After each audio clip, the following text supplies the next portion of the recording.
Just in time for National Crayon Day, it's That Wrestling Show!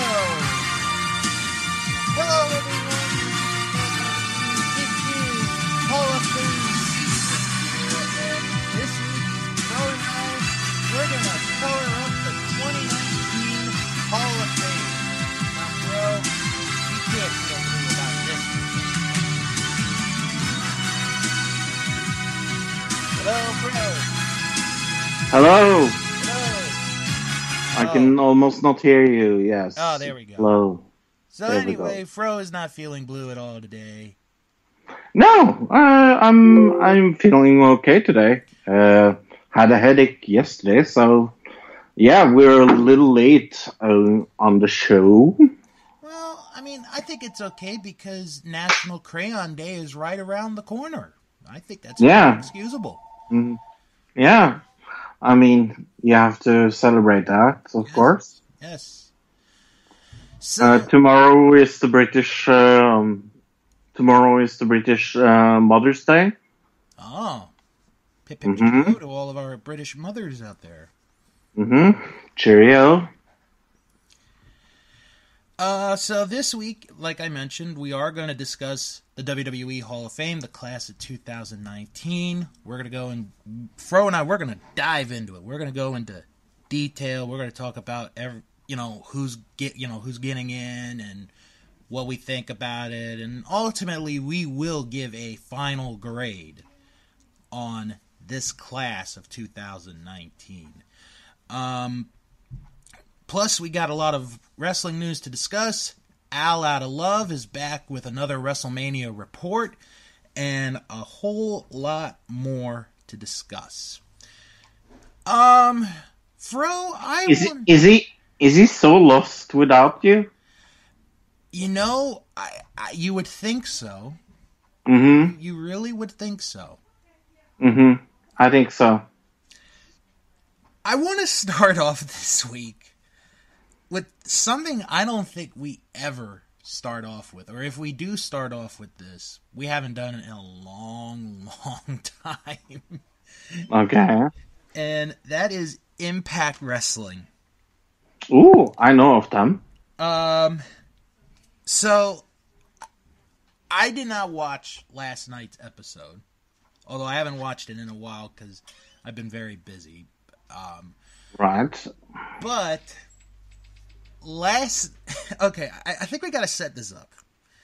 If you remember, folks, on last week's show, we discussed that Allie had signed a contract to All Elite Wrestling. Yeah. So, the thought was, okay, what are they going to do with the Allie character, on Impact? How do you write her off? Fro, I posted the video on our Facebook group, and it's probably up all over the internet by now. But they did something that I don't think I've ever seen before in wrestling. Oh, no. And I might never see again. So I'm going to set up the scene for everyone. So, Rosemary, who is one of my favorites, and I know she's one of yours too, Fro. Oh, love her. She and Kiera Hogan go back to the underground.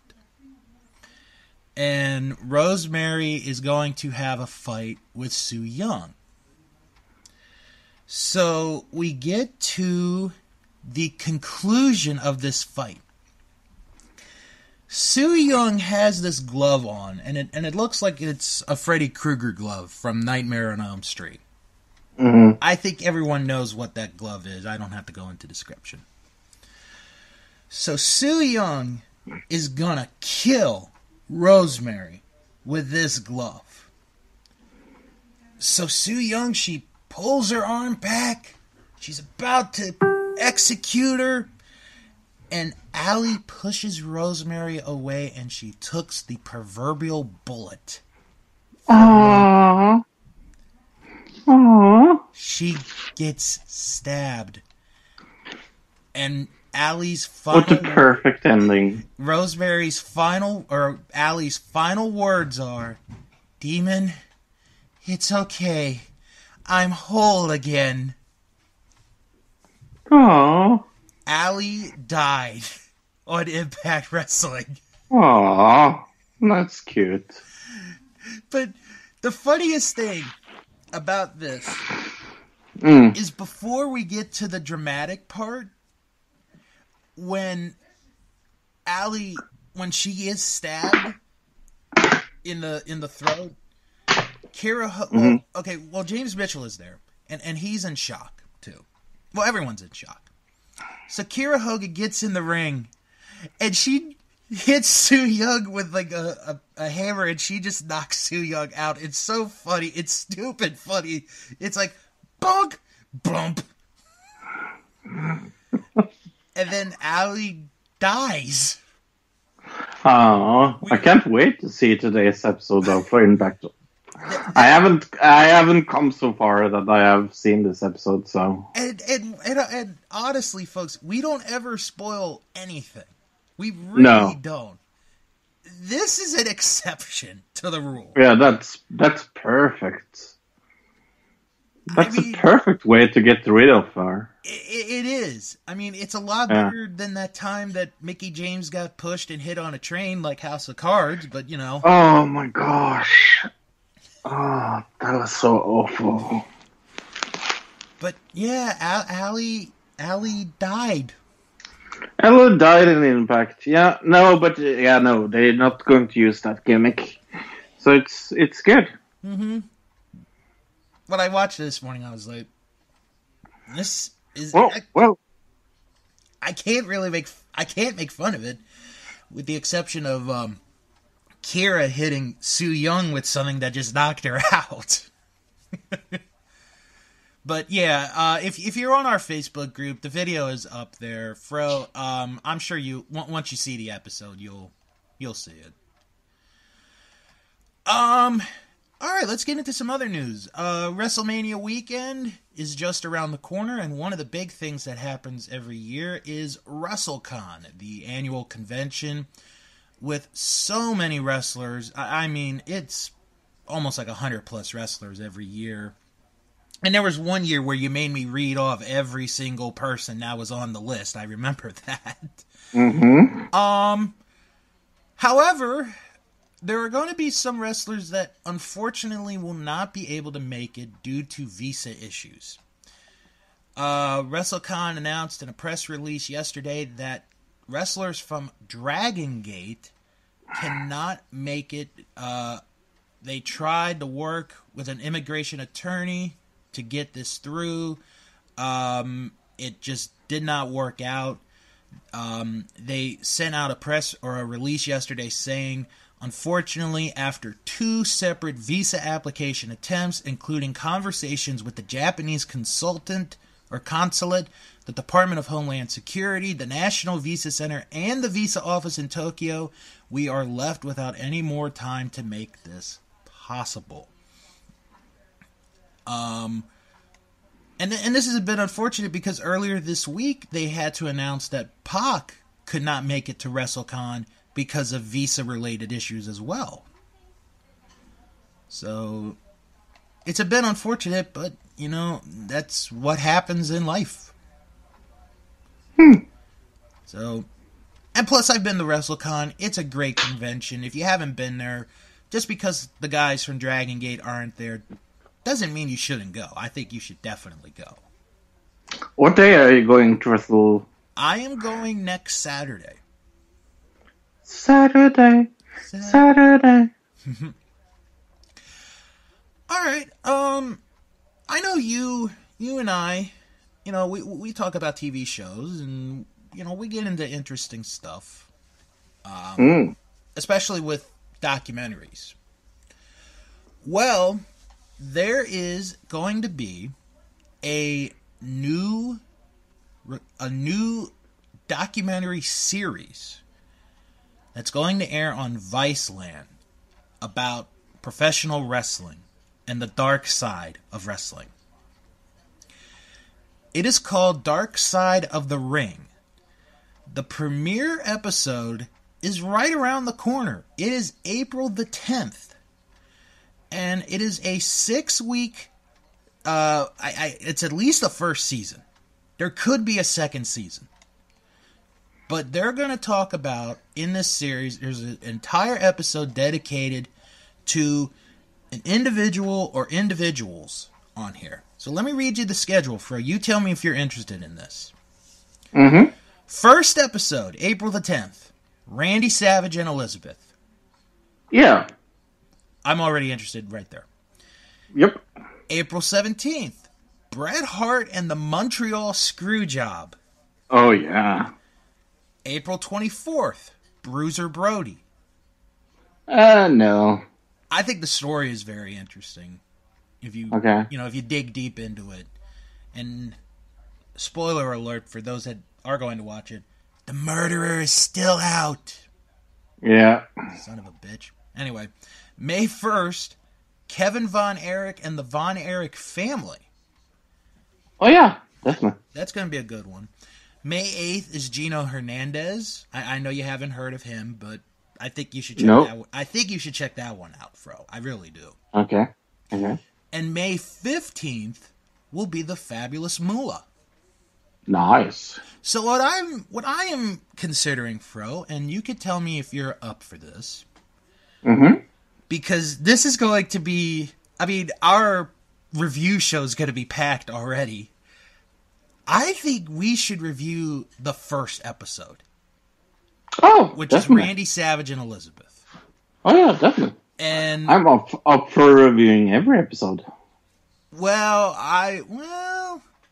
The only one I'll have trouble with is the 17th because I'll be away. So if I watch it, it's going to have to be on short notice. But we'll figure it out. But yeah, I'd be interested in doing all these episodes. Oh yeah, definitely. I think the two that interest me the most is Bruiser Brody and the Von Erich family. Mm-hmm. Especially the Von Erich family. The best way to describe it is a coworker once said they're like the Kennedys of wrestling. In the way of the dead. Definitely. Yeah. So, once again, the name of the series is Dark Side of the Ring. It premieres on Wednesday, April the 10th at 9 p.m. on Viceland. So, have you heard that we have gotten some new competition in wrestling-related podcasting? Oh, I think I know where you're going with this, but I'll let you do it. Well, there's a new podcast out there for everybody that is extremely interested in wrestling like me. And it's, of course, by the Bellas. Oh, God. Yeah. This whole week has been like a news week for Bella Twins. And the podcast is called the Bellas Podcast. Wow, what an original name. I know. I wonder how much time they sat there to think. They probably had Birdie in there. Yeah, I've listened to the first episode of this.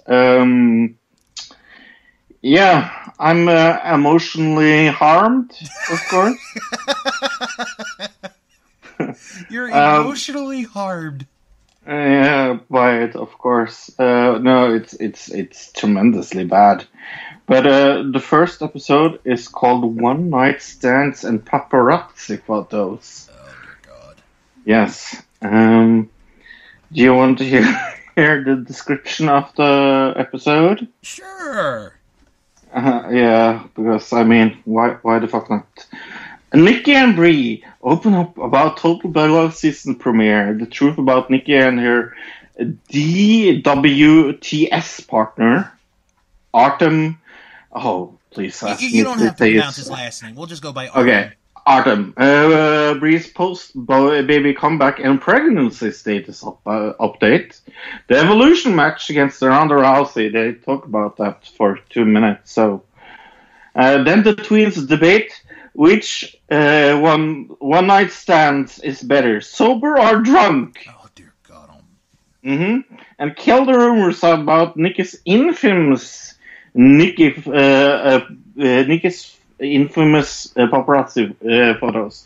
Plus, Brie's husband, WWE champion Daniel Bryan, joins the host for everybody's favorite game show, Bella Brains. God, I feel so bad for Danny Bryan. where he asks them, what is the capital of Russia? Oh no. And I think only one of them knows it. Yeah. Isn't it? No. I want to say it's Moscow, but it could also It is Moscow. Okay, yes. Good, because I was going to say it could be St. Petersburg as well, so... And finally, the twins answers Bella Army questions from Twitter about their future in wrestling and together, or whether or not they will compete for the women's tag team titles. Oh God. Okay. And so that's the first episode. So earlier this week, the Bellas did announce that they are indeed retiring from wrestling. 45 minutes. 45 minutes you'll never get back, folks. And 10 of them is commercials. At least. If not more. But then, okay, this is where it gets weird, because Nikki said that, if WWE asked them to come back to wrestle, they'd be like, yeah, we'd come back. We have no hard feelings. That's not what retiring means, No. Okay, now. I can't wait for the Bella Twins in the Hall of Fame. Oh my God. Or their speech is going to be written in crayon. Okay, now you did say about Nikki Bella and her dating life in there. Yeah. Well, WWFOldSchool.com, God bless them, actually listened to this show. And Nikki talked about this. So, here's what she said about dating. This is what she said. Dating other people while sleeping with her Dancing with the Star partner. Yeah, she made it very, very obvious that they are not exclusive and not boyfriends and girlfriends. And they never said I love you to each other. So it's okay. She said, yeah, we're dating. There's been a lot of speculation about us, but I'm still dating other people. We're having fun. Yep. He's showing me Los Angeles. Mm-hmm. You whore!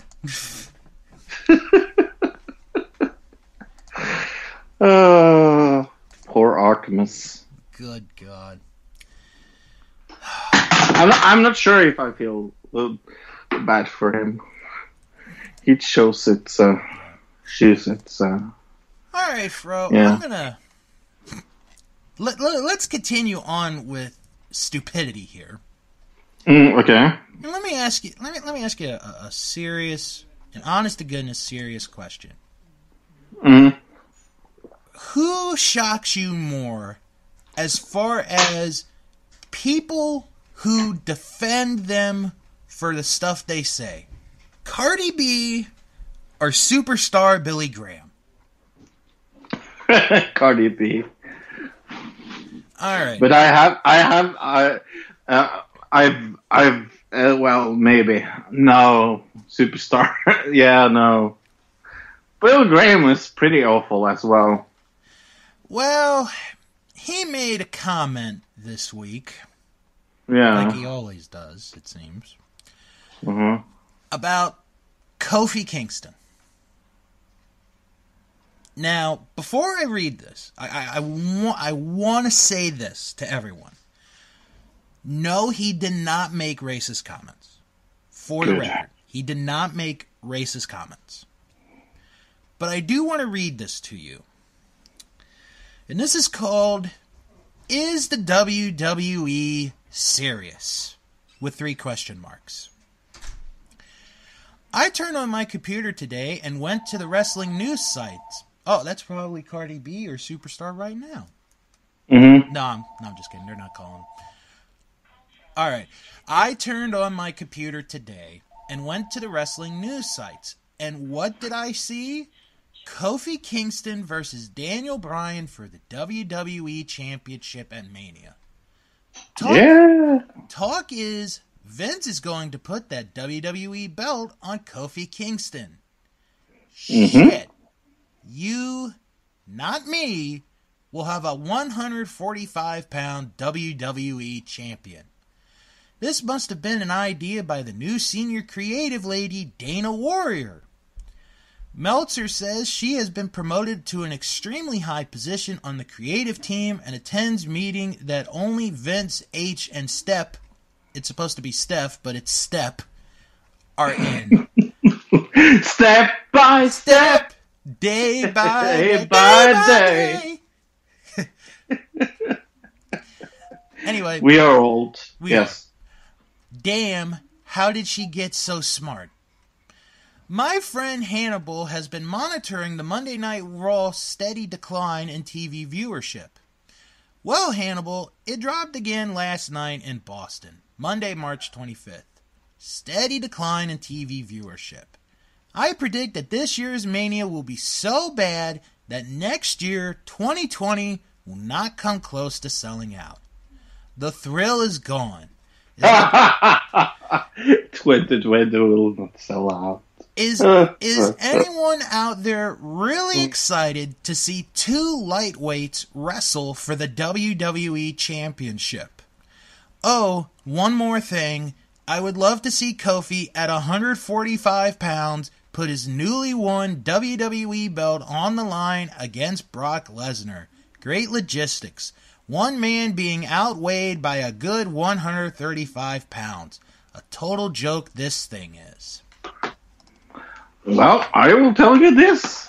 This is one of the only matches I'm looking forward to this WrestleMania. So that's saying something. I really feel bad for two groups of people.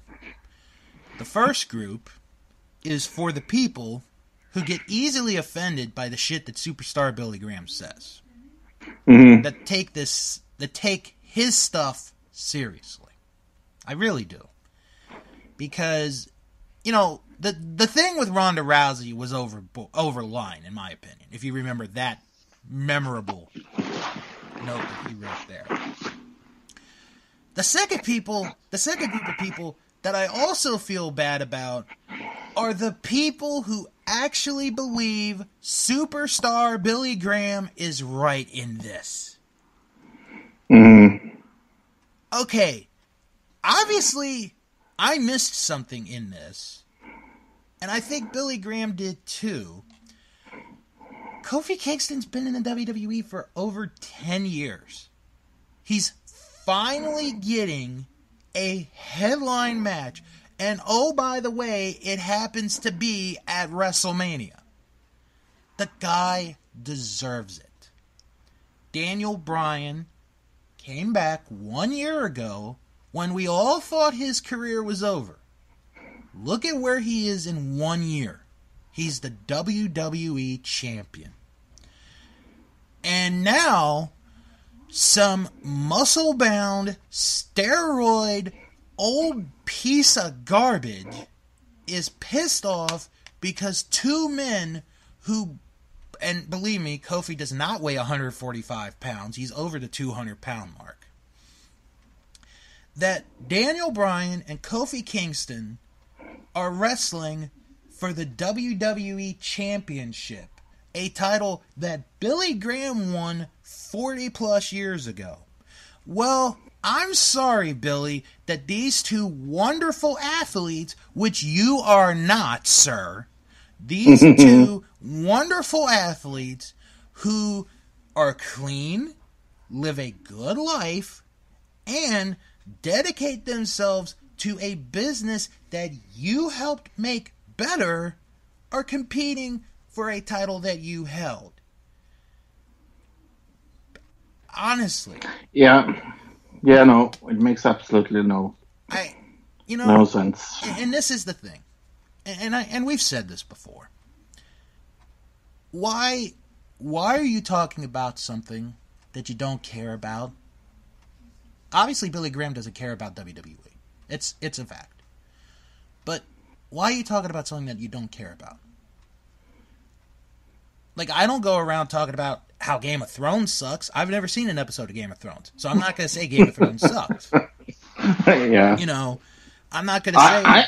I can say that because I've seen an episode of it and I don't like it. And you can say that, and I'm fine with that, you know. Yeah. Or if I said, oh, Fortnite's a piece of crap. Well, I've never played Fortnite, so I can't say if Fortnite is a piece of crap or not. No, it's okay. But let me tell you, folks, why Superstar Billy Graham does this kind of shit. He's living off his reputation. Yeah, he's living off his reputation. He's living off the reputation of being this former world champion who was a pioneer. And again, I'm not taking anything away from the wrestler, Superstar Billy Graham. But the man, Superstar Billy Graham, is a piece of shit. He's a straight up piece of shit who really doesn't care about what we think. He only cares about what he says. And in the end, he thinks he's right. Well, I hope to God, because Billy Graham is a Christian, so I hope to God, Fro, that in 1 week at WrestleMania, Daniel Bryan and Kofi Kingston blow MetLife Stadium apart with one of the greatest championship matches of all time. And they put Superstar Billy Graham in his wheelchair and have him go, wow, I was wrong. I'm sorry for what I said. Otherwise, he can go F himself. Yep. Let's get into some happier news, Fro. Okay.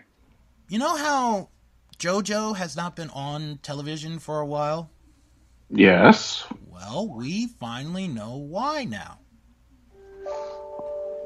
Oh, good music to build up the tension. She and Bray Wyatt are going to have a baby. Ah! They posted on their Instagram, or JoJo posted, on her Instagram earlier this week that she and Bray are going to have a baby. Nice. Now, for those who are curious, the age difference is not that bad. JoJo is 25. She just turned 25. And Bray is 31. So I'm fine with that. We've had this discussion before about the age difference. They already have a name for their... It's going to be a baby boy. But they already have a name for it. Oh, is it Fro? No, it's not. Oh, okay. Sorry, Fro. I shouldn't say it for the baby. I apologize. Is it Bill? No. Aww. I know. Is Luke? No. Oh. It is Nash. Will? No, Nash. Yeah, Will? Nashville. No, not Nashville. Nash. Oh. And let me tell you how it's spelled, Fro. Are you ready? You might need a pen and paper for this one. Okay. Knash. Knash? It's spelled Knash, but the K is silent. Knash. Oh man, that kid is screwed for life. Actually, there was a funny picture I saw. Somebody made it of how Bray and JoJo were able to make their baby. And Bray Wyatt's doing the spider pose. And JoJo's on top of Bray. It was pretty funny. But in all seriousness, congratulations to Bray and to JoJo on the upcoming birth of their child. It's really good news to hear. Oh yeah, definitely. I want to talk about something that we don't usually get a chance to talk about because, well, we only talk about this once a year. Collegiate wrestling. Last week was the national championship for collegiate wrestling. And Penn State won the national championship again. I know you're not a big fan, but this is a bit important, Fro, and I'll tell you why. This is Penn State's 8th national championship in wrestling in the last 9 years. Think about that. In a 9-year period, as a team, they've won the national championship 8 times. Wow. Yeah, that is really impressive. And this is their second 4-year in a row championship. And just want to give a quick shout out to the wrestlers who did win their respective national championships in their weight class. From the smallest, which is 125 pounds, to heavyweight, which is at 285. Congratulations go out to Spencer Lee, Nick Soriano, Yianni Diakomahalis, Anthony Ashnault, Jason Nolf, Mecky Lewis, Zahid Valencia, Drew Foster, Bo Nickel, and Anthony Cesar. All won their national championship in their respective weight class, and Penn State wins their 8th national championship in 9 years. And next year's championship will be in Minnesota. So, I will say this, though, because I do try to watch collegiate wrestling as much as I can. And we're going to get off of this quickly, Fro. I just want to say this. My only problem is when it's like when they get to the last night, when they get to the championship night, it's like the national championship, the team competition has already been determined by the time, they get to it. I'm like, well, shit, what's the point then of watching if the team championship has already been decided? But it's a minor thing. Oh yeah, did you, Fro? Did you and... Oh, no, you and Luke didn't talk about this on your show, because I think this came after you guys recorded. Linda McMahon is resigning from her position from Donald Trump's cabinet. Aww. Yeah, I'll just read this real quick. She will be resigning to return to the private sector. Linda has not publicly commented on the report. She served as the head of Small Business Administration. She was sworn in February 2017, confirmed by a vote of 81-19, which meant Democrats supported McMahon's appointment. How surprising, because the Democrats don't support much of anything Trump does.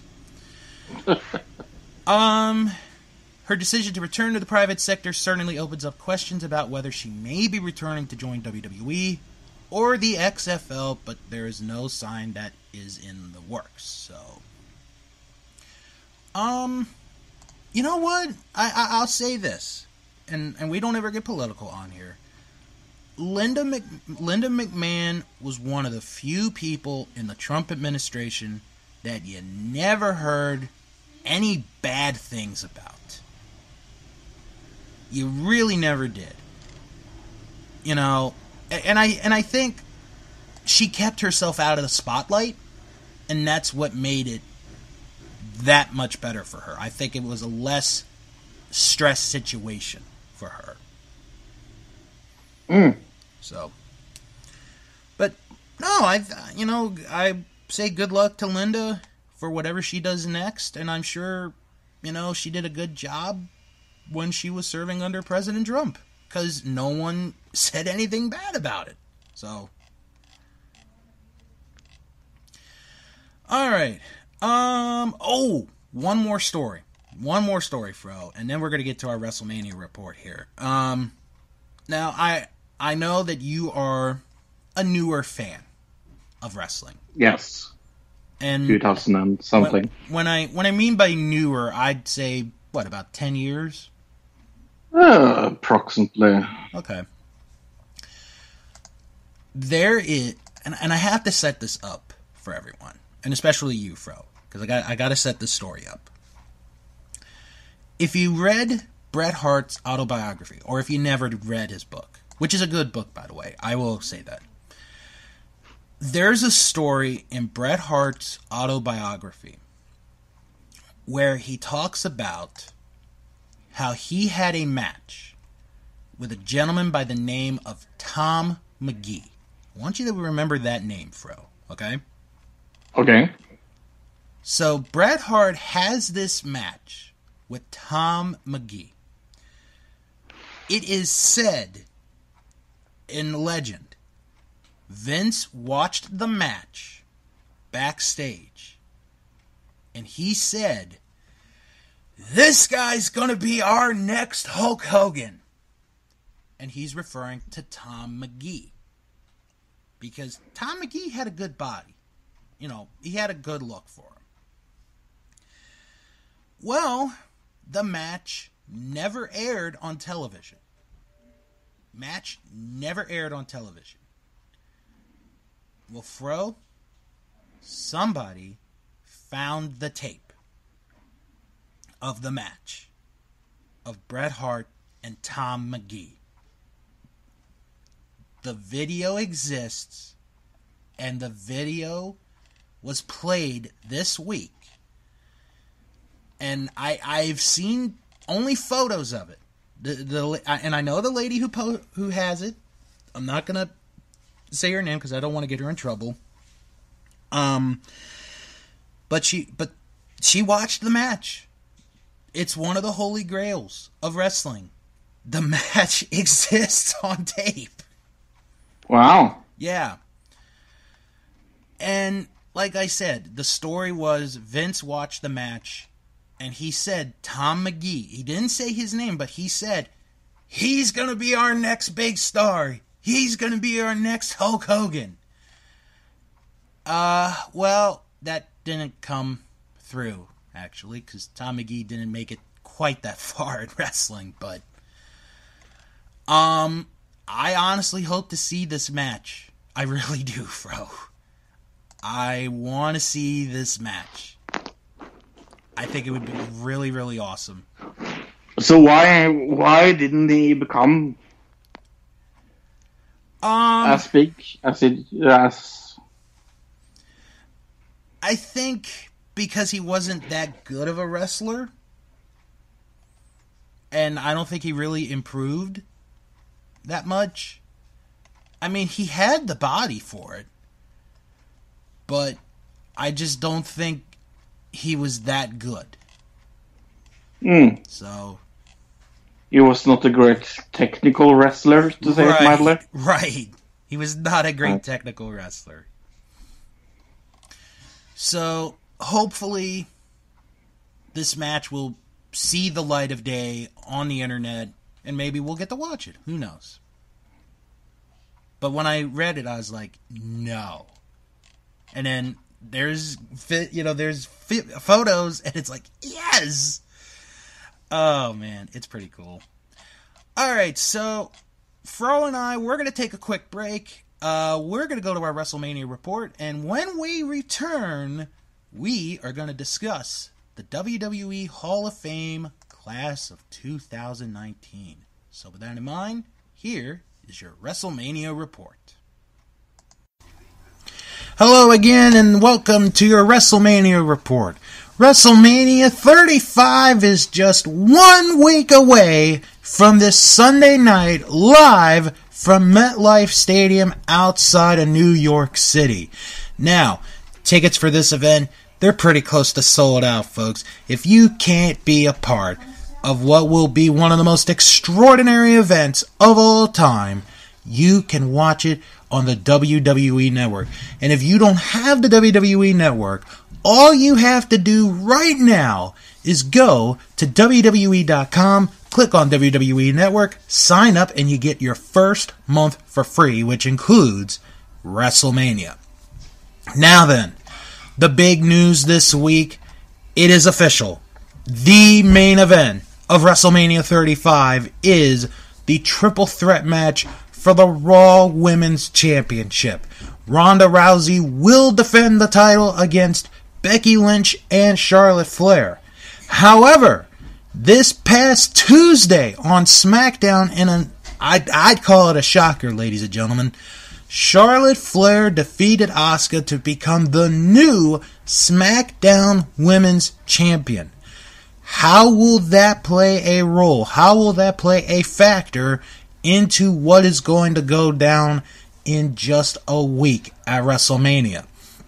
Also, take into consideration, this coming Monday night on Raw, these three women are going to have to team together in a 6-woman tag team match against the Riot Squad, with the added twist that if anyone of the three, Becky, Ronda, or Charlotte, betray their team, they will be taken out of the main event at WrestleMania 35. Now, folks, the last several weeks been talking about how it's a double main event. We already said the main event of WrestleMania is going to be the Raw Women's Championship match, but this past week on SmackDown, Kofi Kingston finally earned his long-awaited shot at the WWE Championship against Daniel Bryan at WrestleMania, thanks to Big E and Xavier Woods doing their part in a tag team gauntlet match. And Kofi Kingston now gets his shot at the WWE Championship at WrestleMania 35. Will he be able to pull it off? Will he be able to beat Daniel Bryan and become the new WWE Champion? But folks, there's a lot more than those matches at WrestleMania. The Universal Championship will be on the line as Brock Lesnar defends against Seth Rollins. This past Monday night, Rollins and Lesnar's advocate Paul Heyman, they had a face-to-face confrontation. This coming Monday night on Raw, Brock Lesnar will be in attendance. Will we be getting a face-to-face confrontation between those two just before WrestleMania? This no-holds-barred match now has bigger stakes as Triple H takes on Batista, with the stipulation if Triple H loses, his wrestling career comes to an end. There is a lot on the line in this no-holds-barred confrontation. Shane McMahon and The Miz, they've reached a new level, and this match is now Falls Count Anywhere. This could go all over MetLife Stadium. As far as we know, it could go all the way down to Broadway. Another match that's going to take place at WrestleMania is the phenomenal AJ Styles taking on Randy Orton. Now, AJ Styles this past Tuesday was supposed to have fought Kurt Angle on SmackDown, but Randy Orton had plans of his own, thus causing that match to not have a finish. We'll see what happens in 1 week. Also in 1 week, Samoa Joe defends the United States Championship against Rey Mysterio. This is the one title that Rey has never held in WWE and would love to get it on the biggest stage of them all. But Samoa Joe will do just about anything, and I do mean anything, to keep the United States Championship. Now, another match that's going to take place at WrestleMania is Kurt Angle's final match. It is up against Baron Corbin. Now, this week, Kurt Angle's had quite an interesting week. He defeated Samoa Joe this past Monday night on Raw, and just previously mentioned, he had a match with AJ Styles that had no conclusion. But this match, in 1 week time, in MetLife, against Baron Corbin, is the final match for Kurt Angle as a professional wrestler. Will he go out a winner, or will Baron Corbin have bragging rights for the rest of his career? The WWE Cruiserweight Championship will also be on the line at WrestleMania 35, as Buddy Murphy takes on Tony Nese. Now, Tony Nese is going to have the home field advantage because he is from Long Island, but Buddy Murphy, since winning the Cruiserweight title back in October, has faced all challenges. This will be no exception. Also, at WrestleMania, Roman Reigns will take on Drew McIntyre. This is a very bitter match, and this is one not for the faint of heart. Bobby Lashley will defend the Intercontinental Championship against Finn Balor. Finn Balor earned this opportunity by winning a handicap match this past week on Raw. Will he be able to regain the Intercontinental title, or will the Almighty be champion? Fatal 4-way for the Women's Tag Team Championship. Bayley and Sasha Banks defend the titles against Tamina and Nia Jax, the Iconics, and Beth Phoenix and Natalya. And remember, Bayley and Sasha do not have to be in the deciding fall to lose the Women's Tag Team titles. Now, this past Monday night on Raw, we got some very interesting information about the upcoming Andre the Giant Memorial Battle Royal. Last week, Braun Strowman declared his entry into the Andre the Giant Memorial Battle Royal, and right away I said that he would be a heavy favorite to win this event. Now, this past Monday night on Raw was a very interesting situation, as during a segment with Michael Shea and Colin Jost of Saturday Night Live, Braun Strowman had the idea of Colin entering the Andre the Giant Memorial Battle Royal, which then gave Colin the idea for Michael to be a part of the Andre the Giant Memorial Battle Royal. So folks, Colin Jost and Michael Shea, not only are they going to be special guest correspondents, but they will also be a part of the Andre the Giant Memorial Battle Royal at WrestleMania. Folks, what in the world is going to happen to the hosts of Weekend Update? Could their Weekend Update segment come to an end in just 1 week at WrestleMania? Or do they have something up their sleeve? We will find out. Also at WrestleMania, Elias will be a musical performer, and we saw this past Monday night on Raw that he was able to play, well, just about anywhere and anything. But his grandest performance could very well be taking place in just 1 week time. Announced this week, Joan Jett, Rock and Roll Hall of Famer Joan Jett, will be performing live at WrestleMania 35. She will be performing Bad Reputation, the theme song for Ronda Rousey. And don't forget, Alexa Bliss is the host of this year's WrestleMania extravaganza. Folks, I gotta tell you, we're just 1 week away. We are 1 week away from the biggest spectacular of all time.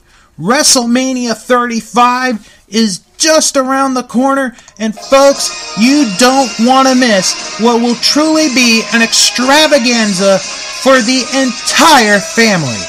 Next Sunday night, MetLife Stadium, it's WrestleMania 35. For your WrestleMania report, I'm Al Outta Love. Welcome back, folks, and WrestleMania is getting closer and closer. Next week, we're going to preview WrestleMania. We'll tell you guys what we're going to do next week in a little bit, but we are going to talk about the WWE Hall of Fame here, and I think, Fro, to refresh people's memories, what we're going to do real briefly is we're going to go a little bit back in time, real quick. Going back in time. Yeah, that Dolly Parton song. Let's go back 5 years ago to WrestleMania 30 weekend. Refresh everyone's memory of the class of 2014, one of my favorite classes. That class was The Ultimate Warrior, Jake Roberts, Lita, Paul Bearer, Carlos Colon, Razor Ramon, and the celebrity inductee, Mr. T. Oh, that talked 6 hours about his mom. Well, you know, what are you gonna do about it? It's Mr. T. It was a very, very good Hall of Fame. That was great. Yeah, one of my favorites. And let's go back just a little bit further, not too much further, to 10 years last year? ago. Oh, not last year. To 10 years ago, the class of 2009, which consisted of Stone Cold Steve Austin, Ricky the Dragon Steamboat, Cowboy Bill Watts, The Fink, Howard Finkel, Coco Beware, the Funk Brothers, and the Von Erich family. Hard to imagine that was 10 years ago. Yeah. Also one of the best Hall of Fame classes of all time. Actually, those two are really good classes. Yeah. Those are really good classes there. All right, so for those of you who've never heard our Hall of Fame special, what we do is we will go inductee by inductee based on the day that they were announced. And we're going to discuss this. And we're going to talk about, you know, did WWE make the right call? Did they, you know, miss this one? And ultimately, at the end, Fro and I, we're going to give a grade for this class. Because there have been some years where, like the two classes we previously mentioned, would have been ranked very highly. And there have been other classes that kinda sucked. So, let's begin with the first announcement, and that was D-Generation X. Triple H, Shawn Michaels, Chyna, the Road Dogg, Billy Gunn, and X-Pac. Yeah, no, I am still a little baffled that this was their main event card. But yeah, no, I have nothing against them going in. It's not super exciting, but it's not super boring either, so it's okay. It's okay. Right. If you're looking at importance as a factor in this, I think DX, the stable, is an important part of the history of WWE. Oh yeah, definitely. Because it made, or it developed at least, Triple H, Chyna, the Outlaws, and X-Pac into big-time stars. Because Shawn Michaels was already a big star when the group began. And I mean, them driving with a tank to the competitors is one of the most iconic things that was done during that time in competition. It's one of the things they love showing off. And it was so funny. It was so good. It was so good. It was so good.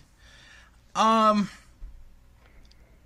think if you want to break it down, in all honesty, individually, all of them would have been inducted into the Hall of Fame. The Outlaws would have gone in as a tag team. I think X-Pac would have gone in on his own. Chyna would have gone on her own. Triple H obviously would have gone on his own. But to do this as a faction, I honestly think is a safe route. Because what you're doing is you're getting Triple H in. Because, well, we already knew he was going to get in sooner or later. I just thought it would be a long, long time. Oh, yeah. You get the Outlaws in. You get X-Pac in. And you finally get the elephant out of the room, the proverbial elephant, with Chyna getting in.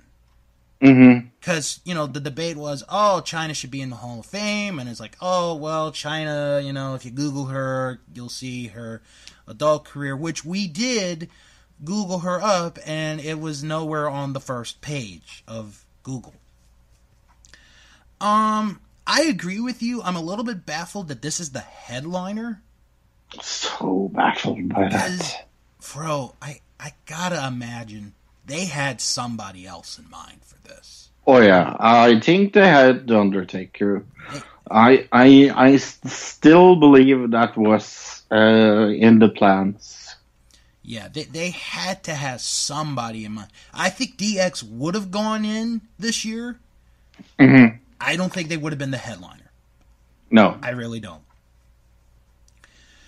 So, I think it's safe to say we're both okay with them going in, but this may be the most baffling headliner. Oh, yeah. All right.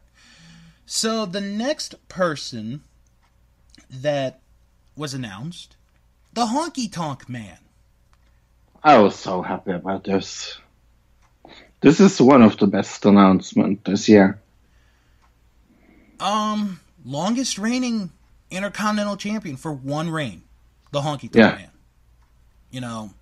And Honky Tonk Man, it's not, new news, but it's been, common knowledge that he didn't really want to go in because of, you'd have to sign the Legends contract and blah, blah, blah. And he didn't want to really do it, and I respect him for that. Mm-hmm. But when you're the longest reigning Intercontinental Champion for one title reign of all time, you probably should be in at some point. Yeah. I will say this, though, because I've seen footage of him when he was a babyface. When he first started in WWE, he was a babyface, Fro. And it was like, oh, here comes the Honky Tonk Man. And, they tried to get the fans to cheer him. It just didn't really work. But when he became a heel, it was so good. It was so good. And in the feuds he had, Jake Roberts, Randy Savage are the two big ones. The win, when he wins the title, is shocking because you never see it coming. Because it's like, Honky Tonk Man? No way. He's not going to win the Intercontinental title. And then he finds every way to keep the title. Brutus Beefcake, which we'll mention in a little bit. Savage, Roberts, Steamboat. And then when he finally loses the title, it is such a big reaction of like, oh my God, it's over. It would be the equivalent to today to when Brock finally lost at SummerSlam last year. That would be the equivalent. Except Honky Tonk Man was there every week. But then, he didn't really... After he lost the title, he didn't become a main factor, but he was still on TV every week. He still was a good heel. He had a feud with Jimmy Snuka, and then he formed a tag team with Greg Valentine, which became Rhythm and Blues, and then... WrestleMania 6, which is in my top 5 WrestleManias of all time. He performed Honka Honka Honka Honky Love for the first time. He's long overdue, in my opinion. I definitely feel like this almost could be a little like higher up on the card. Mm-hmm. I'm a little surprised. Yeah, again. Yeah. A weird setup this year. Mm-hmm. Then our next inductee announced, Tori Wilson. Yeah, this is maybe... we're getting empty out of women to put off into the Hall of Fame, it feels like. Mm-hmm. Yeah. I'm not sure why she's going in. I understand it, but it's not like... okay. Yeah. She wasn't that amazing. Oh, she definitely looked amazing. I said she wasn't that amazing. But looks-wise, she was. I know that right now we're in the era of women's wrestling, which is which is great. Believe me, it is fantastic. But when you had that Divas time, that Divas era, before they even had the Divas belt, Tori Wilson was on the forefront of that. And, you know, she did all the public appearances. She was on the cover of Playboy 2 times. And she managed, you know, and she even admitted that she wasn't a wrestling fan. She admitted she wasn't a wrestling fan growing up, which I'm okay with. But then, you know, she was on TV, and, you know, she got more popular and popular because she was in WCW, and then she went to WWE once WCW went out. And, you know, my thing is, if you look at it, wrestling-wise, no, she's not that good. She really wasn't that good. Although she tried. I give her that. She tried. As far as representing the company, I thought she did a good job representing WWE. She never got into trouble, never got in scandals. She was, you know, a good representation for WWE. And I think that's what is getting her in. And also the 2 times she was on the cover of Playboy. Yeah, like I said, it's not an amazing pick. It's not it's a little boring pick, but it's okay. And she is 43 years old. I think she's single actually right now. Yeah, she is single. And you know, how can we ever forget? And I do have to say this: the legendary storyline of her, Dawn Marie, and her real life father. Because Dawn Marie, oh my God, Fro, I don't know if back then you would have loved it or if you would have wanted to throw the TV. So, Tori and Dawn, they had an angle, you know, they've been feuding with each other for a while. And then Dawn starts to use her father, Al Wilson. You know, and it's like, you know, I don't think she really had the hots for Al, but Al had the hots for Dawn. And they ended up getting married on a SmackDown. And this is one of these weddings where, for once, nobody interfered in the wedding. They ended up getting married in their underwear. And then, in the honeymoon, Al Wilson dies. Storyline-wise. Storyline-wise, Al Wilson died. In real life, he is still alive, thankfully. Aww. That's going to be weird when he does pass away, and the reports are like, Tori Wilson's father passed away. No, really, he passed away.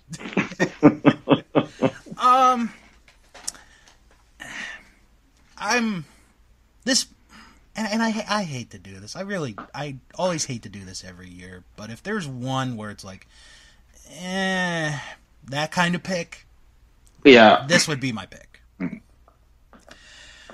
Yeah, mine too. And it's no disrespect to Tori. It's not. You just have to have that one where it's like, All right. Then the next announcement was Harlem Heat. Booker T and Stevie Ray. Yeah. This I like. I'll be honest, I was really surprised when this announcement was made. I really... Why is that?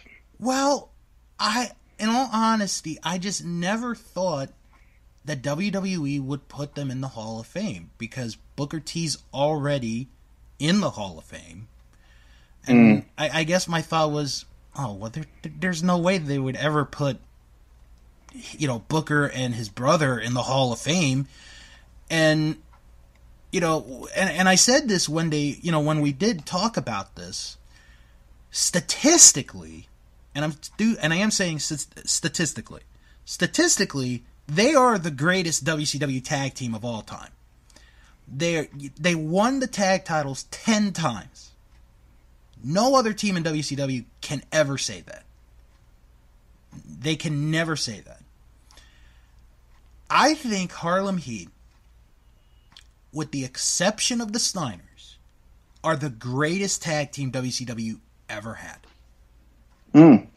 Because you put them against any tag team that was in WCW, and I could go through a lot of them. The Nasty Boys, Hall and Nash, the Steiners, any team, that was from Japan, Public Enemy. I'm sure I'm, missing some, and I apologize for forgetting them. They would face them, and they would have some good matches against them. They definitely deserve it. I really do think. The weird thing is, it's just weird for me to say Booker T's a 2-time Hall of Famer. if you understand where I'm coming from. Mm-hmm. But they do deserve it. They really do deserve it. They were, for a long time, one of, if not the faces of the tag team division of WCW. They really were. And I think if you're going to make a point for how WCW thought of them, let me tell you this. Their debut, their pay-per-view debut, they were in the main event of a pay-per-view. Their first pay-per-view, and it was the War Games. That's their pay-per-view debut. Yeah, that's pretty amazing. How many other teams can say that? Yeah, no. So, yes, they definitely go in. What? Then we have the recipient of the Warrior Award, and this is Sue Aitchison. If I pronounced her name wrong, I apologize. The only thing I could say is she has been an employee of WWE for 30 plus years. I think she did a lot of setting up appearances and stuff. I can look her up while you discuss her if you have anything. Yeah, no, I have absolutely nothing about her. I have no interest in her whatsoever.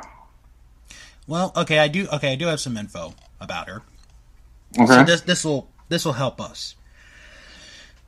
30-year veteran of WWE's corporate office. She is widely credited with spearheading WWE's community outreach programs.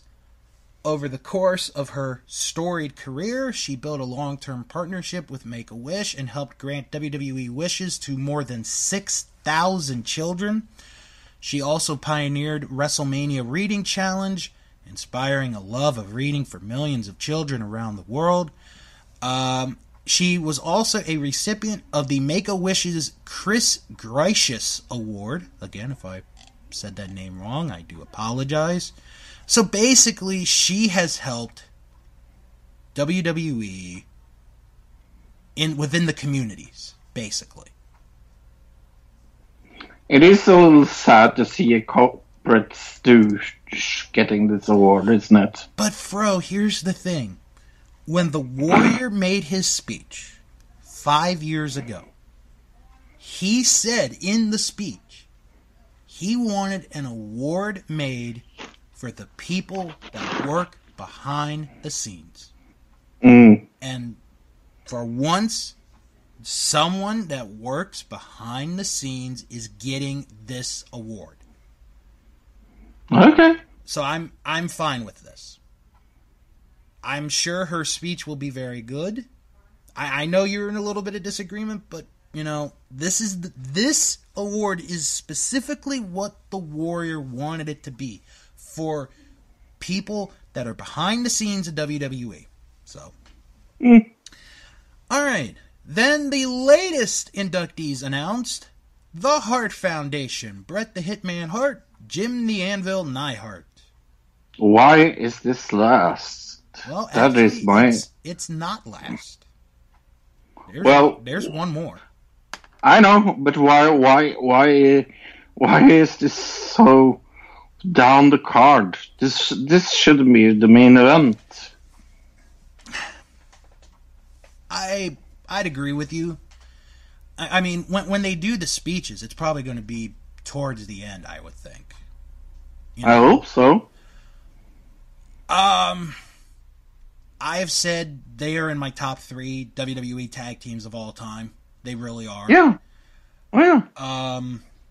They have. Like I said, I don't understand why they're so down the list. They should main event.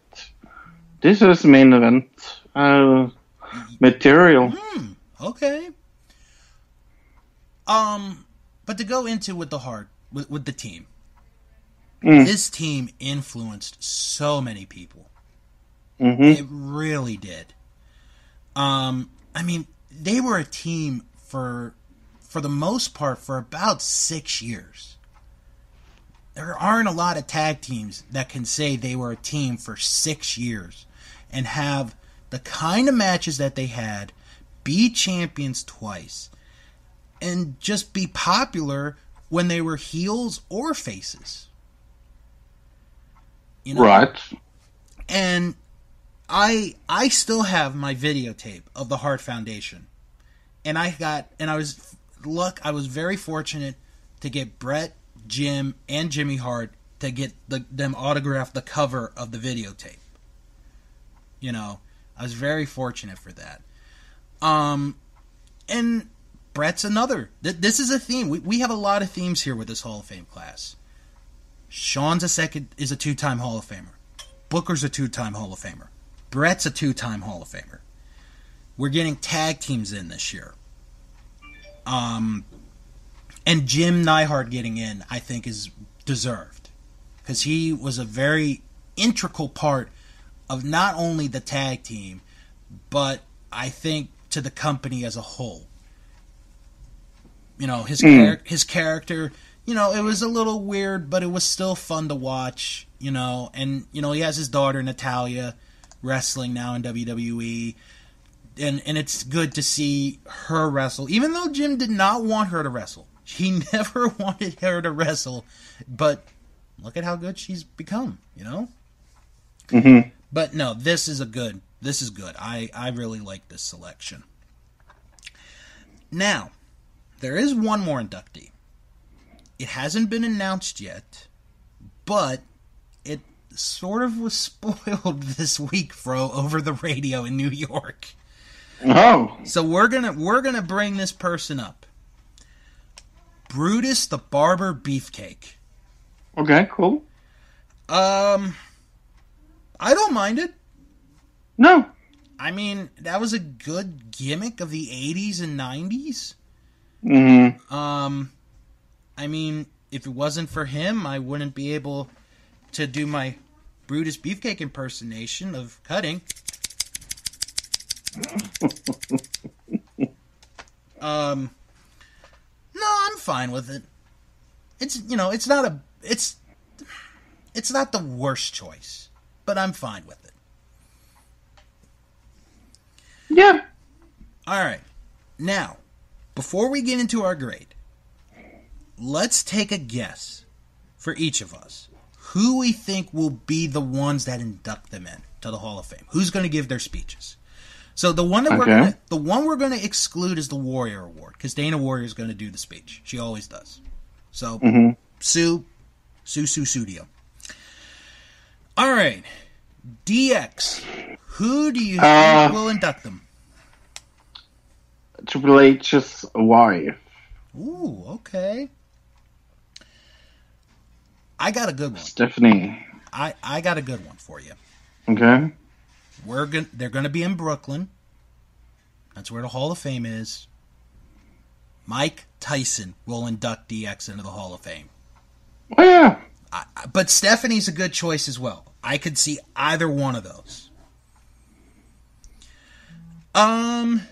Next, the Honky Tonk Man. Yeah, this is a tough one. Yeah, no, I have absolutely no clue. I think it'll either be, and this is just a random guess here, it'll either be Jimmy Hart, which would make sense because he was his manager, or Jerry the King Lawler, because Jerry Lawler is not the host this year at the Hall of Fame. Who is? I have heard it's going to be Corey Graves and Renee Young. Okay. Cool. All right. Tori Wilson. This is going to be a tough one. Who's going to induct her? This might be the hardest one to figure out. Some woman. Oh, that narrows it down, Fro. Very good. Yep. 50%. But don't you think that it's some woman? I would think so. Yeah. But on the outside chance, and I mean on the outside chance, I'm hoping it'll be her ex-husband, Billy Kidman. Oh, it's not going to happen. I know. I'm sorry. I'll agree with you. I'm just gonna say it's gonna be a woman. I just don't know who though. Who did she really feud against? Well, oh god. Who was her main, The main one? Yeah.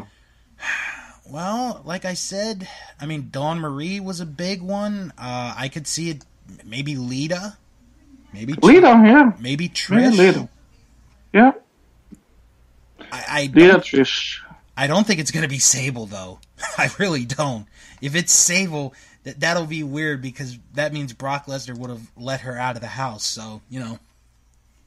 Boy, I am making some good Brock Lesnar jokes this week. All right. Not Heart Foundation. Harlem Heat.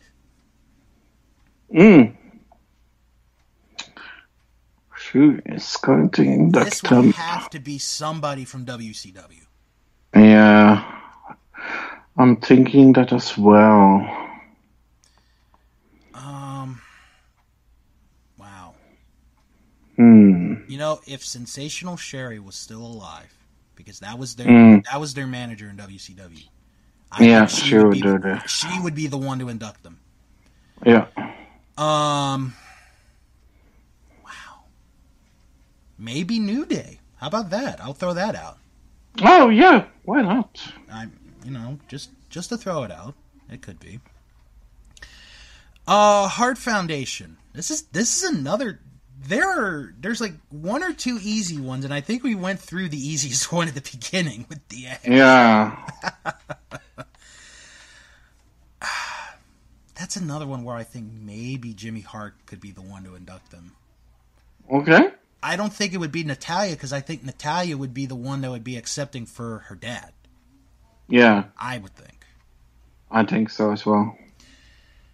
And let's just get Brutus out of the way. I think we all know who it's going to be. Hulk Hogan.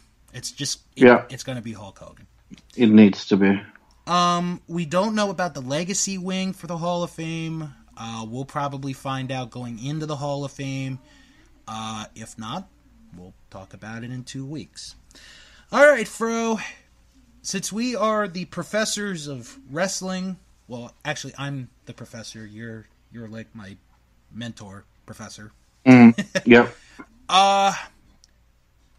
Ultimately, and you could take in whatever. What grade would you give this class? A B-. Ooh. Did the Heart Foundation make that a B-? Yeah. All right. Now I got it. I have to ask. When we hyped this last week, you said it was a low grade. I'm curious. Yeah. What grade would it have been had it not been for the Hearts? A C. Ooh. But the Heart Foundation bumps it up a lot. Yeah.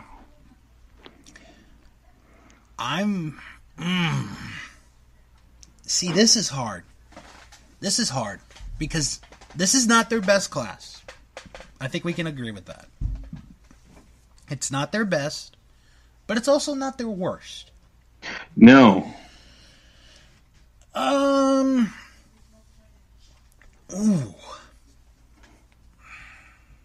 I think I'm going to give them a C. I think it's an average class. I really do. Okay.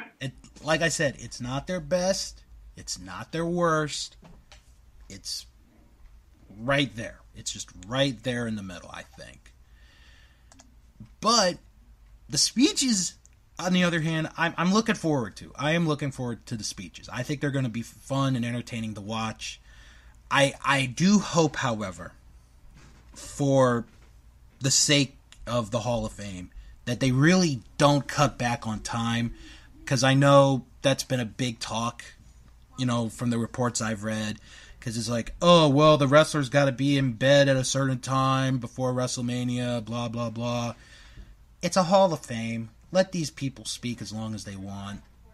In all honesty, let them speak as long as they want. But before we go, Fro, I can't believe we didn't even talk about this at the beginning, but I think we should talk about it. I think we should talk about it now. Okay. It was announced, and it was mentioned in the WrestleMania report earlier. The triple threat match with Ronda, Charlotte, and Becky is the main event of WrestleMania. Good. How do you feel? What was your initial reaction when you heard it, and how do you feel about it? My initial reaction is, that's fantastic. Then, yeah, that's amazing. That's what we want. I'll tell you, when I first read it, I was like, all right, we got something here. Because, because it had been discussed for a while of like, okay, what's going to go last? Is it going to be the women's match, or was it going to be Brock and Seth? And you could make a good case for both of them being the main event, but at the end of the day, that match, the women's match, has to be the main event. I mean, you can't, in a 3-year period from WrestleMania 32, from the day that, on that WWE special where Triple H is like, all right, you're no longer divas, you're superstars. From that point forward, it was inevitable. There was going to be a main event. Because they've main evented other pay-per-views in the past. This was going to be the one that they were going to get sooner or later. And I honestly believe they have the 3 best women to do it. I really do. Oh, definitely. Because if you take a look at all 3, Charlotte, bred for the business. She really was. Her brothers were wrestlers. Her dad, probably the greatest wrestler of all time. And look at how far she's come. She's gotten good. She has gotten good. Becky's road is one that could have been made for a movie. You could do the sequel for Fighting With My Family for Europe. Fighting With My Family 2, the Irish edition, where all the Irish people fight each other. But no, Becky's road is amazing because she retired at one point in her career. And then she came back years later, and look at where she is now. And Ronda here may be the wild card out of this, but to look at where she's come in a year and the marketability that she's had in a year, how could you not have her in there? And I'm not saying, no one else deserves to be in there, because I think Bayley would have been good. I think Sasha would have been good. Natalya would have been good. But these 3 were the ones that, if you're going to say the first main event of WrestleMania all time, women's match, it had to be those 3. And I mean, we all know that Brock Lesnar and Seth is going to be a very, very short match. So yeah. And then to sort of give this a bow on the present, I want to take you back, Fro, to 6 years ago when I went to WrestleMania for the first time. And this also and we're also going to bring up Total Divas on this one as well. One of the matches for that WrestleMania 6 years ago was going to be an 8-person tag match, where it was, and this was going to happen, Fro. This match was going to happen. Brodus Clay, Tensai, Naomi, and Cameron against Damian Sandow, Cody Rhodes, and the Bellas. So I'm in attendance. I'm part of the 80,000 plus that's at MetLife. And I'm like, okay, well, the only other match that's left besides that match is Rock and Cena. So the 8-person match has to go on next, right? Well, because of time reasons, that match got cut off of WrestleMania.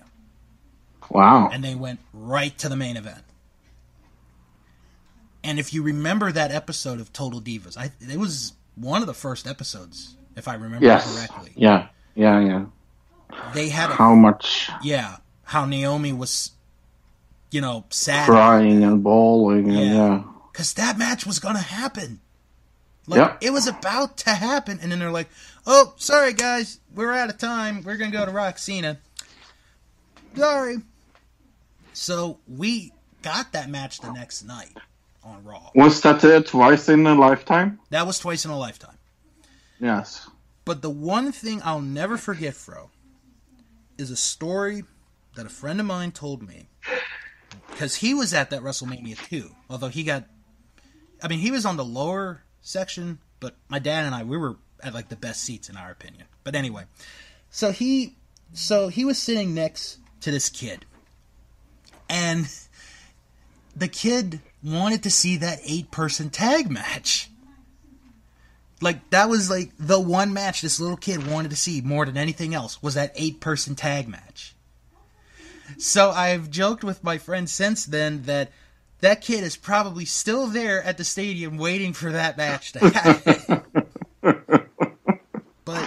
But in all honesty, to be witness to perhaps the lowest point of the women's division that night at WrestleMania, to now see them as the main event of WrestleMania, my goodness, how time has changed, and it's changed for the better. Yeah. Well, why don't we, on that very positive note, start wrapping it up for this week. If you guys have any questions or comments, send an email, wrestlingman@thatwrestlingshow.com, and I will read your emails on the show. You can follow the show on Twitter at WrestlingShow11. Join the Facebook group. It is That Wrestling Show fan group. You type that in the search bar. You are right there. And if you can't find it, it's okay. I'll post the link in the description, and you can join us right there. Check out the website, thatwrestlingshow.com, and visit the Patreon page, patreon.com/Bill's World of Podcast.